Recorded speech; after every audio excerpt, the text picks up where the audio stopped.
هلا يا هلا.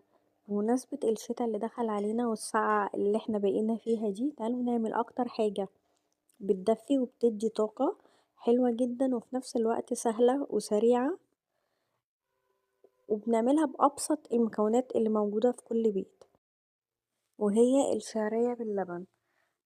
أول حاجة بتجيبي معلقة سمنة بلدي وبتحمري فيها الشعرية كويس جدا، بتكون على نار هادية أو متوسطة علشان ما تتحرقش منك.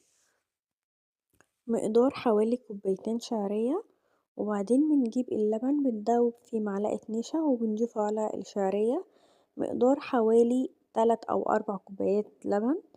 انتي بتحسي القوام لما بتحطيهم على الشعرية يعني زي ما انتوا شايفين في الصورة كده، هو تقريبا انا ضفت حوالي 4 كوبايات. وبعدين بتضيفي السكر على حسب زي ما انت عايزة.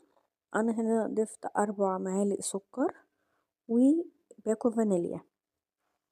بتقلبي المكونات كلها مع بعض، وبعدين بتغطي عليها وبتهدي النار خالص وبتسيبيها تاخد كام غلوة كده مع بعض لحد ما الشعرية تستوي تماما ويبقى قوامها مظبوط. هنا كنت بشوفها اتعملت ولا لأ، والقوام كان وصل لحد فين.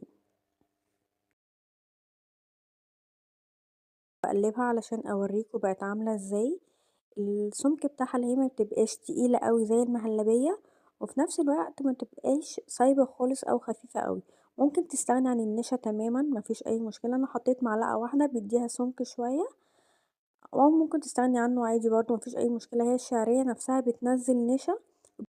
شايفين القوام ده؟ هي كده مظبوطة بالملي. الطبق ده بيدي طاقة رهيبة. يلا اشوفكم في فيديو جديد. باي باي.